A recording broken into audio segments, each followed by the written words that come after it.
तो आज हम निकल चुके हैं हावड़ा हॉस्पिटल मम्मी को पैर का दर्द को दिखाने के लिए। तो फिर हम लोग निकल जाते हैं, फिर 63 बस में चढ़ जाते हैं क्योंकि मम्मी 27 से जाने में से डरती है। डर लगता है मम्मी को, इसलिए हम लोग 63 बढ़ जाते हैं। आगे में मम्मी भी बैठते हैं, हम पीछे बैठते हैं। तो 63 तो अपने ही चाल चलता है, तो हम उसको बोलते हैं स्पीड बढ़ाओ स्पीड बढ़ाओ। लेकिन 63 तो 63 ही रहेगा, वो अपने धीमी रफ्तार चलता है। फिर काफ़ी देर बाद वो चलाता है, स्पीड धरता है। ये जो लिखा है इसको ज़रूर पढ़ना, बंगला में लिखा हुआ है। फिर जाके टीकियापाड़ा फिर हम लोग पहुँच जाते हैं। फिर सामने से ट्रेन जाता है। फिर जाके हम लोग उतर जाते हैं हावड़ा मैदान से पहले, क्योंकि काफ़ी भीड़ था, क्योंकि आज था मंगला हाट।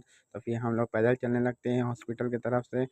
तो फिर जाकर मैदान की तरफ में भी काफ़ी भीड़ था, तो सब टोटो एक लाइन से लगा हुआ था, लेकिन हम लोग अच्छे उतर चुके थे। लेकिन यहीं पर रास्ता में काफ़ी भीड़ था, तो फिर हम लोग आस्ते आस्ते चल ही रहे थे। चलते चलते हम लोग को मंगला हाट नज़र आ गया, तो काफ़ी सब स्वेटर कोई बेच रहा है, कोई गंजी बेच रहा है, जो गर्म के कपड़ा सामान बेच रहा है। तो हम लोगों को तो अपना जगह जाना था, तो हम लोग निकल जाते हैं अपने दिल की तरफ। चलते चलते हर तरफ में वही दुकान नज़र आता है कि आज मंगला हाट है। फिर हम लोग को हॉस्पिटल नज़र आ जाता है, तो फिर हम लोग चले जाते हैं, अंदर घुस जाते हैं। तो घुसने के बाद काफ़ी भीड़ रहता है, इतना भीड़ रहता है तो कुछ कहने का नहीं। तो उसके बाद मैं कहता हूँ ओह माय गॉड, इतने भीड़ देख के मैं बोलता हूँ ओह माय गॉड। तो फिर जाके मैं बाहर निकल जाता हूँ। थोड़ा देर मम्मी लेने लगा दी, थोड़ी देर मैं लेने लगा, तो फिर जाके मैं ले लेता हूँ खाने के लिए। फिर खाने का सामान लेकर फिर मैं आ जाता हूँ बाहर। बाहर में रहने के बाद फिर मैं देखता हूँ एम्बुलेंस में उल्टा क्यों लिखा रहता है, आप ज़रूर कमेंट में बताना। फिर ये जाके नया हॉस्पिटल बन रहा है, काफ़ी दिनों बाद ये बन जाएगा।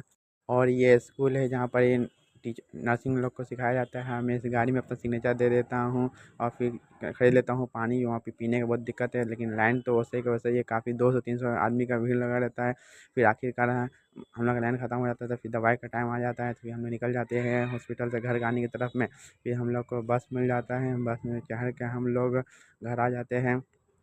लेकिन आने वक्त भी काफ़ी जाम था, तो कोई बात नहीं, फिर हम लोग घर पहुँच जाते हैं आराम से, नहा धुआ के मस्त रेडी हो जाते हैं। आज के ब्लॉग यहीं बाय बाय।